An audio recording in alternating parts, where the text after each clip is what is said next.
بسم الله الرحمن الرحيم الحمد لله نحمده ونستعينه ونستغفره ونؤمن به ونتوكل عليه ونعوذ بالله من شرور أنفسنا ومن سيئات أعمالنا من يهده الله فلا مضل له ومن يضلله فلا هادي له ونشهد أن لا إله إلا الله وحده لا شريك له ونشهد أن سيدنا ومولانا محمدا عبده ورسوله. أما بعد, after praising Allah Ta'ala and sending salutations upon Rasulullah Sallallahu Alaihi Wasallam, we now ask Allah Ta'ala for continual guidance, for His infinite mercy upon ourselves to be able to attain that beneficial knowledge which will give us some benefit, inshallah. And Allah Ta'ala bless you and your families. So now today what we will be doing is finishing off some of the rulings of the purification, what we started off of how to purify ground that has become filthy, has become dirty, the garments, if there's certain rulings we will be going through, then we'll be going through how to the process of tanning, how that purifies the hide, the skin of an animal, and a few rulings that are connected to that. And then we will be going through very briefly mention of the wells and water, how which type of water will become impure and how it will become impure, and then if there's a well, then how to purify it, just a brief mention of that. And then we will be talking about the saliva of human beings, of animals. The reason obviously is because if there is water that the animal or human being has dipped their mouth into, then the question is, what will happen to that water? Will it be pure? Will it be impure? If there's a human that has just drank alcohol and then drinks water from a cup, then you're not going to be able to drink that water that they've left over. So we need to know these kind of rulings. So this is the rulings of the saliva that we'll be talking about.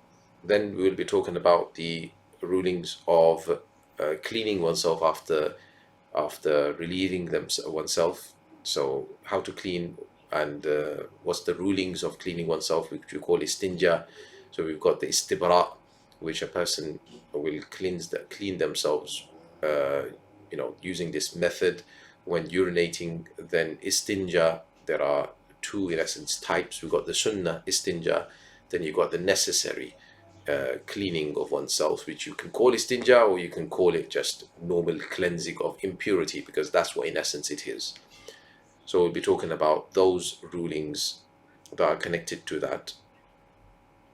And then we will be going through the prayer times. So we'll start off the chapter of ritual prayer, and we will go through the prayer times for each prayer and the mustahab recommended times for each prayer. And we'll also mention regarding the prohibited times when a person should not be praying, inshallah. Bismillah ar-Rahman ar-Rahim, alhamdulillah, wa salatu wa salam ala rasulillah. So now moving on, the ground of natural earth. So if the ground is natural earth, soil, may be purified by drying. So let it dry and it will purify itself, as long as no trace of filth remains visible.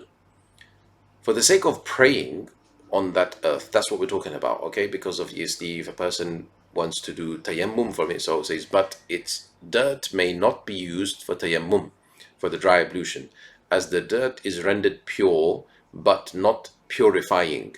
So there's two concepts here. One is pure, the other is purifying. So like we talked about in the last lesson, if you remember, in the musta'mal water which is used for wudu or ghusl, that water which is used for the wudu, for example, and then it collected, though it doesn't have any impurity on it, so it's pure water, but it's not purifying water. So there's two concepts to remember when it comes to anything, which is it pure? Yes, a tick box, but is it also purifying? So it may be a cross, like over here. So the earth that somebody urinated on or thrown alcohol onto, and now it's dried. That earth is now, and you can no longer see any or smell any traces of any urine there. That earth is now pure. So you can pray on it, but you cannot use that earth for tayammum. You would need to dig it up, toss it over, take out fresh soil, and then a person that soil would then be purifying, or if it's sand, then sand. Moving on, a garment or one's body with dried sperm or with dried semen on it may be purified by scraping off the semen. So if you've got semen onto the body, for example, and it's dried, so you can actually, if it's formed a body, so like wax, you can say it's like wax, candle wax. So you just peel it off and it comes off, then it's all fine, it's pure. Likewise, if it was on a cloth and you peeled it off after it dried fully, then it would be fine as well. So this is purifying by scraping the semen. Otherwise, if it's penetrated into the fibers of the cloth, then a person needs to wash that. Moving on, the hide of any dead animal is purified by actually tanning, carried out by chemical agents nowadays. So you tan the skin, they tan the hide using chemicals such as sun tree pods, qaras we call it. Okay, so the sun tree pods, the leaves of this, to the extent they have this ability to tan the hide. They suck up the moisture and things. Or pomegranate seeds. So pomegranate seeds also do a good job. As well as by natural tanning. So natural tanning would be just washing and leaving in the sun. So through the use of dirt, so you get sand, or you get soil, and you scrub all over it until it sucks up the moisture from that tan, from the hide, the moisture, the stickiness of the animal.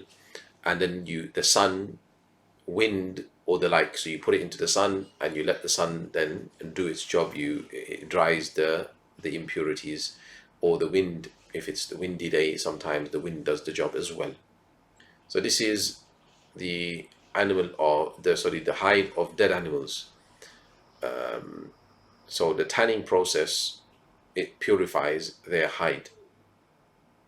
If an animal was, it doesn't mention this over here, but if the animal was slaughtered in a halal way, then the tanning would not be needed to purify the hide, though the tanning would still be done for removal of the smell, likewise the stickiness and everything else from the hide, if there is any. Thereafter, once the hide has been purified, one may pray on it or perform wudu from it, meaning if you make a water skin out of the hide from inside it, like from a water sack made from the hide.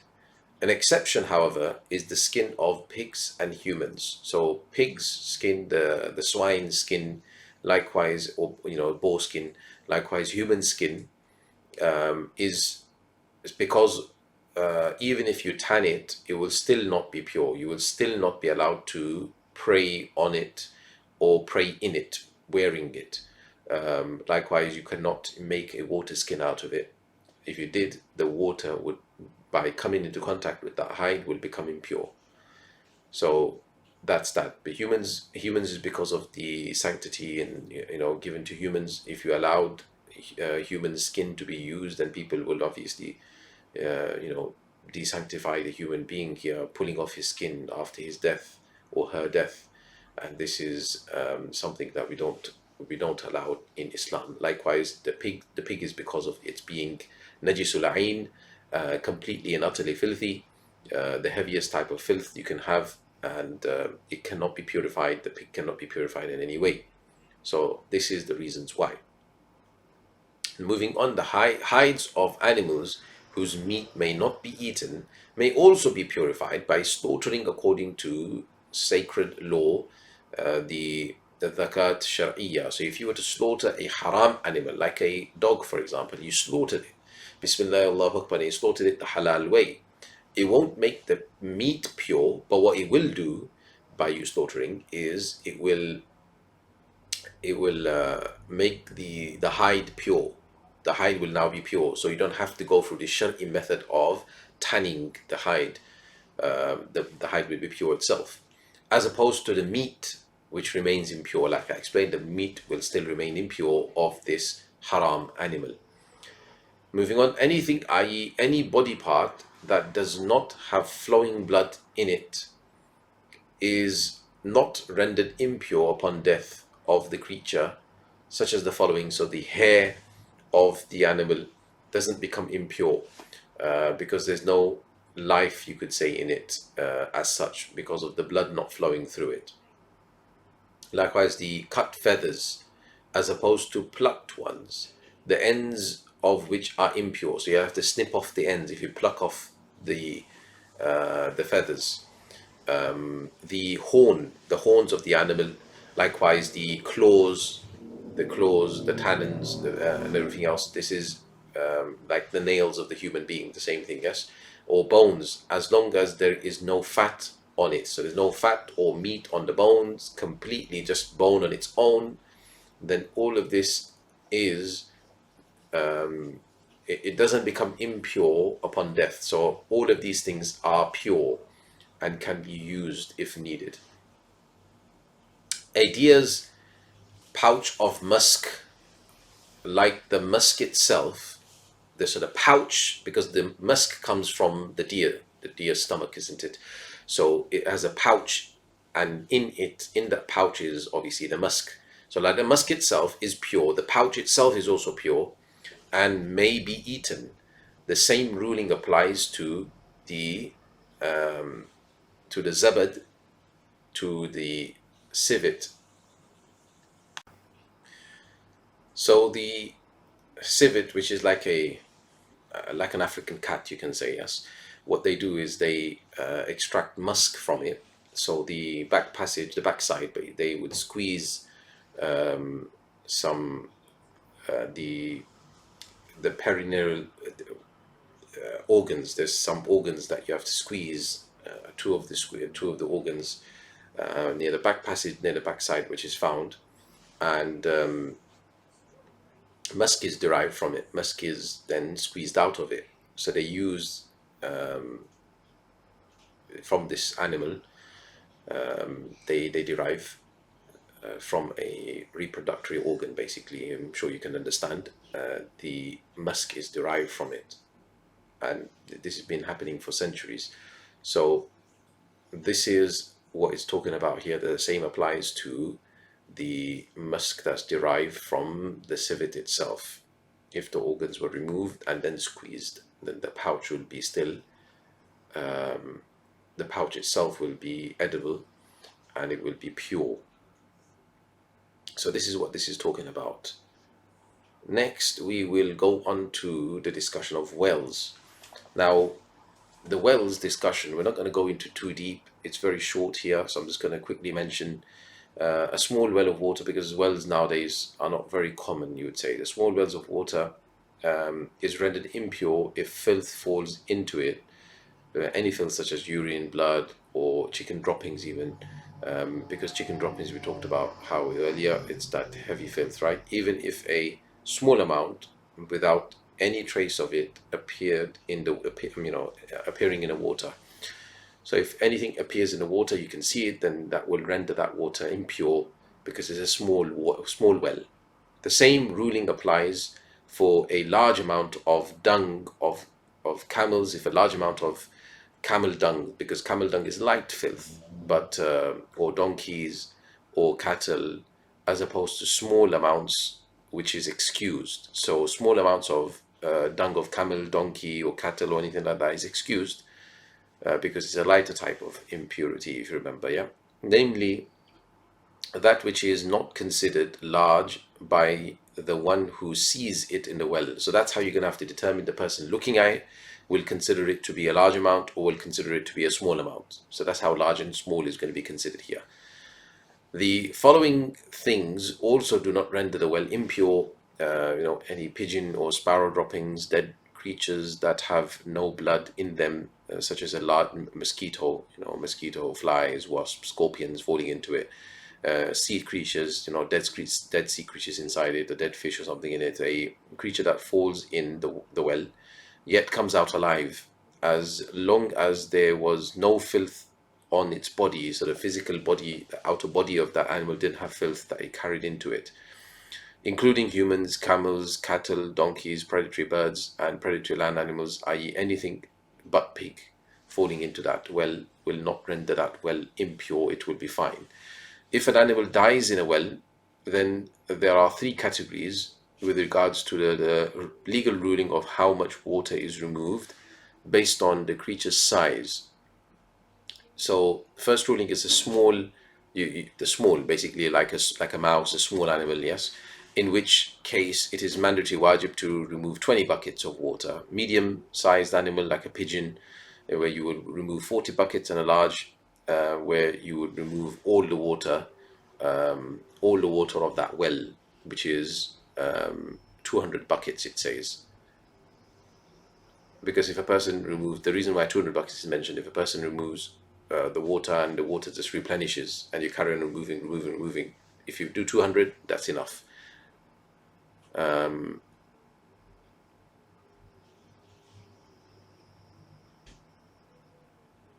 That's if the carcass of the animal became bloated or fragmented, bloated, and it burst into pieces. Then you'll have to remove all the water. Yeah, the same ruling would apply if a small animal or even a medium animal, it says, it bloated and burst inside it. So in fact, the large animal, by falling into it, it doesn't matter if it bloats and bursts or not. The large animal, you will have to remove the full full well water. But if it's a small or medium animal, if it bloats and bursts, then you will have to remove all of it. If the saliva of the animal touches the water, then all the water must be removed if the saliva was impure or doubtful. If it was pure yet disliked, then it is merely recommended mustahab to remove the water. And the next section, types of saliva, is going to describe this, which we will do in the next. So now moving on, the saliva is of four types. So he splits up the saliva into four types in terms of ruling. With regard to the ruling of water that is mixed with it. So we have water mixed with this saliva. What happens to that water? So the saliva itself, you're not going to collect saliva and use the saliva on its own. But what it means is if somebody has, dipped their mouth into it or drank water or something, and there's leftover water now. So what happens to that leftover water? So first ruling is of pure and purifying, meaning that water retains its pure state as well as its purifying state, and not disliked at all to use for purification or to drink. You can use to purify, using wudu or ghusl with that leftover water of somebody that's drank from it. Also, you can drink this leftover water. And this is the saliva of a human being whose mouth is clean. So as long as the mouth is clean, meaning they didn't eat anything haram, anything impure, even if in a state of major ritual impurity, so in a state of needing ghusl. So if this person was in a state that they needed ghusl, but they drank water and they left over that water, or if they were in fact non-Muslim even, then it would still be permissible, perfectly fine. It would be pure and purifying the leftover water that they have drank, from, and the water has left over. The saliva, again, the saliva of the horse or horses as well, and that of animals whose meat is permissible to eat. So any animal like permissible to eat, like a cow, the cattle, you have the sheep, the goats, all these, or deers, or any of these animals, if they drink from a pool of water, the leftover water you can still perfectly use, nothing wrong with that. Second category you have is impure water, the total opposite. So this is the water which may not be used for purification in any case, nor may it be drunk except by one in dire need, just as he may eat meat of an animal not ritually slaughtered. So if an animal was not actually slaughtered in a correct manner, or the animal was actually never slaughtered, died a natural death, then you can't eat the animal, it's haram. But in this dire need, a person is allowed to eat the amount that will keep them alive. In the same way, in this dire need, this person is allowed to drink this water, which is impure, to the amount that will keep them alive. This category includes the saliva of dogs, pigs, and predatory land animals such as lions, wolves, hyenas, apes, and the like. So if there is water that has been drunk from by these animals, as long as it's not flowing water, we're talking about just stagnant water, a small amount of water in a utensil, or something, and there's water that's been left over after they've drunk from it, then this is impure water. And then the third one is disliked. Disliked meaning the water ruling has now become disliked. If other pure water is available, so it's only be disliked if there's pure water that is available. This includes the saliva of house cats, released chickens that are released in the wild or released in the open. You can say not in the wild, but released in the open, meaning chickens that are not caged. Predatory birds such as hawks or falcons, and creatures that roam around houses like mice and snakes. So all these animals, if they were to drink from this water, the water would now become disliked to use if there is pure water available. If no other water is available, it is not disliked to use this water for purification. So it's only disliked when there is other water available, pure water available. Number 4 is saliva, in which there is doubt regarding its purifying nature. So if there is doubt regarding its purifying nature, this is the saliva of mules and donkeys. If no other water is available, one makes wudu with this water, followed by tayammum, and then prays. So this is the way to use this particular water. If there's water that a donkey, a mule has drunk from, and there's water left over from that, then a person will use that water as well as doing tayammum. Now we move on to the topic of istinja, cleaning after relieving oneself. After urination, after a person goes to urinate, a man must ensure that no drops of urine remain in the urethra, meaning a person must do istibra. This method of ensuring there is no urine left in the urethra is called istibra. Until istibra means making free, making the urine tract clean and free of any urine, until no trace of wetness even appears at the tip of the organ, meaning at the tip of the penis. There should be no, at the opening, at the orifice, there should be no urine appearing there, since its appearance there prevents the validity of wudu. So obviously, if there's any drop of urine that appears at the tip, then it will invalidate the wudu. So this is important for a person to make sure that they clean themselves properly. They do this we call this istibra, this method. So practically how a person can do this is by either coughing aloud, so then there's pressure. If a person does cleanse the throat or coughs a little bit, then this will cause pressure in that area, and it will take out any drops of urine that may be still there. Another method is by placing tissue there and then walking around a bit, or by squatting, going up and down, or by crossing the legs, by putting the right leg over the left leg, or putting the left leg and doing both, squashing that area, or using one's hand and squeezing out the urine tract, not squeezing too hard, but like just taking out any moisture that may be there, and then utilizing tissue and sucking up with the tissue any urine that may be there towards the edge. So using these kind of methods, there are other methods. A person can use any method to ensure that the urine has come out. That's the purpose. If the filth that exits the body does not move beyond the exit hole itself, so any filth that comes out of the body, whether it be urine, whether it be defecation, or whether it be blood, if it doesn't exit the hole itself, then it is sunnah to clean that area. Obviously, when we're talking about when a person is going to the toilet, then using the lavatory, then this is istinja we were talking about, whether a person is doing urine or the person is defecating. By using a stone, so if it doesn't go beyond the hole, the orifice, if the filth doesn't spread beyond the hole, then it's sunnah to do istinja. By using a stone that removes the filth or the like. So using a stone, this is like dry clogs of soil, of mud, which they call stones. Not stone as in non-porous stones. We're talking about porous stones here, or we're talking about stones that a person would be able to clean themselves with.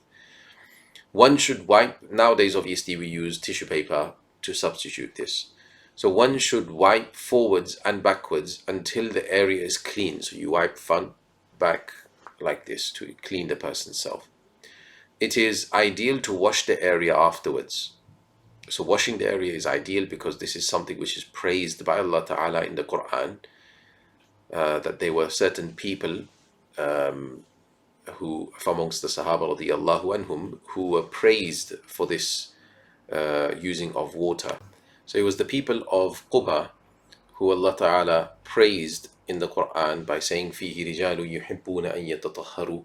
There are people who stay extra clean. And then Prophet ﷺ, he asked them that, what is it that you do? Why did Allah Ta'ala praise you? So then they mentioned that it is that after the istinja, after cleansing ourselves with these stones or clogs of soil, we also use water. That's our habit. So Prophet ﷺ then encouraged the people to use water. So ideal is to wash the area. I'm sure we can understand why. Now, just the concept as to why, some people may think that, oh, they didn't use water. What is that all about? But remember the diet. Their diet was not like our diet. Likewise, people in hot countries, their excretion, their defecation is not like people who are in colder countries, whose diet is like the way we may eat, which means that our defecation is much more with a lot of moisture content, we would say, which would then mean that you would need to use water to cleanse yourself properly. Whereas the people there, their defecation was not so moist. It was more dry, as there are descriptions of certain of this in certain ahadith which some Sahaba have mentioned, though some of them descriptions are during times of famine or during times of drought. But there are mentions of how they would excrete pellets of like a cow, like a sheep or a goat. So you can see that it was dry. You could say then it would mean that they would eat very little as well. So that would mean that they would be able to cleanse themselves properly even with using the stones. Nevertheless, just to make that realistic for people and understand what this is all about. So we use water generally until one feels convinced that the filth is removed. Moreover, one should continue washing until the bad smell is gone. Finally, it is not permissible to expose one's nakedness, meaning the awra, a person's private area, to others, even to perform istinja. Meaning this level of istinja, which is sunnah, a person would not do this, would not use water in essence, if a person had to go in the open and other people would see them. Then utilizing tissue, for example, would maybe easier because a person doesn't have to reveal themselves. Whereas if you're using water, you would have to reveal yourself. So that's what he's talking about over here. Now, if the filth moves beyond the exit hole, moves beyond the orifice, yet the amount that moved is less than what is excused, meaning it's the one dirham amount, the concave of the palm amount, right? So it's less than the amount. The prayer performed with it is still valid. So if a person did not do istinja properly, they just went, done what they had to do, and then just pulled their trousers up or just carried on, did not do istinja. So if the amount that is beyond the exit, beyond the exit hole, the orifice, is less than the dirham amount, then because this much is excused, the prayer will be valid. If, however, the amount is more than the excused amount, if it's beyond the dirham amount, it is obligatory, it is fard, to remove it with water or a liquid that removes, because then now this comes into the ruling of removing filth that we talked about. So there's filth on your body, you're going to have to remove it. So removing filth is obviously necessary, just as is obligatory fard to perform the ghusl if one is in a state of major ritual impurity. So removing that filthy state, likewise here we have physical filth on a person's body, and you're going to have to remove that. So understand this, what this is talking about. There is istibra at the beginning, then we're talking about istinja, that sunnah istinja, which is where the urine or the defecation has come out and has not soiled any part of the skin, external part of the skin. And then you've got this third one where it's gone beyond the onto the skin, onto the apparent skin, but either it is less than the excused amount or more than the excused amount. If it's less than the excused amount, it's not necessary, not fard to remove it. But if it's more than, then it's necessary to remove this by doing istinja. It is disliked to clean oneself, istinja, with a bone, dried dung, food, any food item, or anything of value like silk or cotton, meaning something of, quite a bit of value. It doesn't mean anything of, value at all. Like tissue paper is going to cost you money, that's of value, but it's not of value like silk is, of cotton is, pure cotton and things like this. So using things like this is disliked. It is also disliked to use one's right hand for cleaning oneself, because this is a hand that we should be utilizing for good things. The left hand is the one that you wash with. One should enter the lavatory with the left foot and seek refuge from Allah beforehand. So before entering, you seek refuge of Allah. You say, Allahumma inni a'udhu bika min al-khubuthi wal-khaba'ith. I seek refuge in you from the filth and from the shaitan, from the evil shaitan, the cursed shaitan. So you're seeking, because shaitan is known to be, the filth shaitans are known to be in amongst these lavatory and filthy areas. So you do this. When relieving oneself, one should sit neither facing the qibla, so you do not sit facing towards the direction that we pray in, nor one's back towards it. So you don't face it, nor should your back be towards it. And if the toilet is made in such a way that that is the case, then a person should slightly turn on the toilet, on the actual the toilet itself. Likewise, one should not face the sun or the moon. So that's something that is also recommended. That's obviously when you're out in the open. If you're inside the room, like in our lavatories, then you can't really don't have to worry about that. One should not speak without necessity. So without necessity, whilst the person is relieving themselves, they should not speak. After finishing, one should exit with the right foot, and so because we step in with the left foot, you exit with the right foot, and then and then say, praise be to Allah, ghufranak, praise be to Allah, alhamdulillah alladhi adhaba anni al-adha wa afani, who removed harm from my body and granted me well-being. So you can say in Arabic, you can say in English, and read this kind of praise, Allah Ta'ala in this way. After the servant purifies, servant means ourselves, servants of Allah, purifies his garments, body and prayer area, and commences the prayer, salat, or the like, accompanied with the truly beneficial purification, i.e. from the heart. A person is purifying themselves from the heart.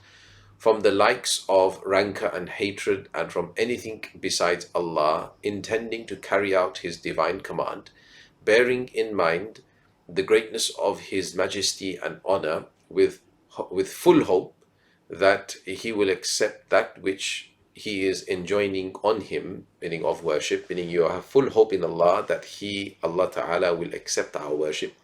Then it is hoped for him, meaning for the servant, to be granted eternal joy, meaning Jannah, due to the divine acceptance of his devotion. So this is now moving on to the chapter of Salat, ritual prayer, and that's why he ends the purification chapters in this way. So now we start the chapter of Salat, the prayer, the ritual prayer. First thing, it goes into the prayer times, because a person needs to know the times to pray so that they're able to pray. So you've attained your purity. The way you have attained your purity, now you understand the times. So the times of the prescribed prayers are 5. The first one is the time of Fajr, is from the entrance of true dawn until right before sunrise.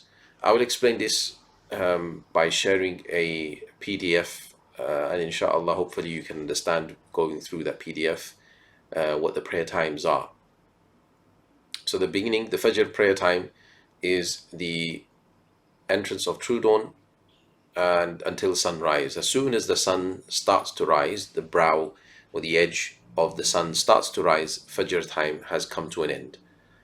The number 2 is the time of Dhuhr, which is from immediately after midday, after Zawal, which we call, until the time when the shadow of an object is twice its own length. So, according to a second opinion, equivalent to 1 times its length, excluding the amount of the shadow at midday. So, if an object is put up or put onto the ground, and at midday, at exactly midday, you measure the shadow length, the length of that shadow, then that shadow at midday, that has to be excluded. Then whatever the size of the object may be, if it's 1 meter high, for example, 1 meter has to become 2 meters in shadow, excluding that shadow that was there at midday. Or you can say plus that shadow. Excluding means you can say plus, yeah? So you can add that shadow plus 2 more times, so meaning 2 more meters. Up until then, the Dhuhr time will remain, and according to the second opinion, 1 more meter. So 1 times the shadow's length of the shadow. So excluding the shadow that was there at midday. So Imam Tahawi preferred the second opinion, which is that of the 2 companions, meaning the 2 students of Imam Abu Hanifa, Imam Abu Yusuf, and Imam Muhammad, namely them. So the first opinion of twice the size of the object is the opinion of Imam Abu Hanifa rahmatullah alayhi, which majority of the Hanafis follow, but there are some Hanafis that follow the second opinion. Nevertheless, you just follow what your masjid, what your local people may be doing. If you're in that country, if you're in a certain country and everyone follows that, then you can follow that opinion. And then the third time is the time of Asr. This is from that point, meaning according to the disagreement above that we talked about, whether it's 1 times the shadow or 2 times the shadow, which we call mithl or mithlain. So it's the Asr time starts when Dhuhr time finishes, basically, until right before sunset. So it goes all the way up to just before sun sets. So whilst the sun is actually setting beneath the horizon, it's half gone beneath the horizon, it is still Asr time for us. It is all the way up till the sun has actually set. Once the sun has actually set, it's no longer Asr time. Asr time has now finished. Now comes the next time, which is the Maghrib time. The time of Maghrib is from that point, meaning when sun set. So once the sun has fully set, now it is Maghrib time, until the disappearance of the red twilight, according to the position given for legal verdict, meaning for the fatwa position. So until the red twilight in the sky, then you will see there's red twilight in the sky. Once the sun has fully set, the brightness will disappear. There will still, when the sun set, it will still be a bit bright. You will still think that it's quite bright. The sun is still out, but it's actually sunset. So after a little while, you start to see red twilight in the horizon. Once that red twilight disappears, you will see a brighter, whiter type of horizon in the twilight. You can see, and this would be like if it's a clear sky, it would be like a bluish. I'm going to send the PDF. I'll upload the PDF. Inshallah, you can see pictures and everything on there, which will make this all clear. So that will be the shafaq al-abyad we call, and the other one, the red one, is the shafaq al-ahmar, the red twilight. So when the red twilight disappears, then Maghrib time has ended. And the time of Isha number 5 is, and Witr obviously, is from that point, from where the red twilight disappears, right before Fajr time begins, which is obviously the true dawn. So when the true dawn appears, then Fajr time will start and Isha time will end. One may not pray Witr before Isha due to the condition of praying them in the correct order. So you have to pray Isha first, then comes Witr. So though Witr time starts as soon as the Isha time starts, but you can't pray the Witr until you've prayed your Isha. So that is the prayer times. And I again say that refer to the PDF that I will, inshallah, I will also upload. The following times are recommended. Mustahab, meaning the mustahab times for prayers. For Fajr, when light begins to appear, we call isfar. So we pray towards the end of the Fajr time. This is normally outside of the month of Ramadan, because it will enable more people to gather, and this is for men, because the jama'ah, the congregation will just be in the masjid, will be more people will appear, because obviously it's later. So this is when it appears quite light outside, but the sun has not risen yet.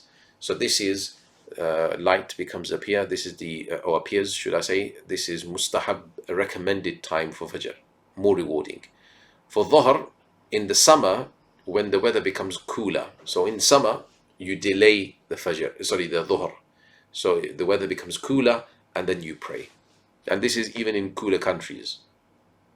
For Asr, to delay it until before the sun changes.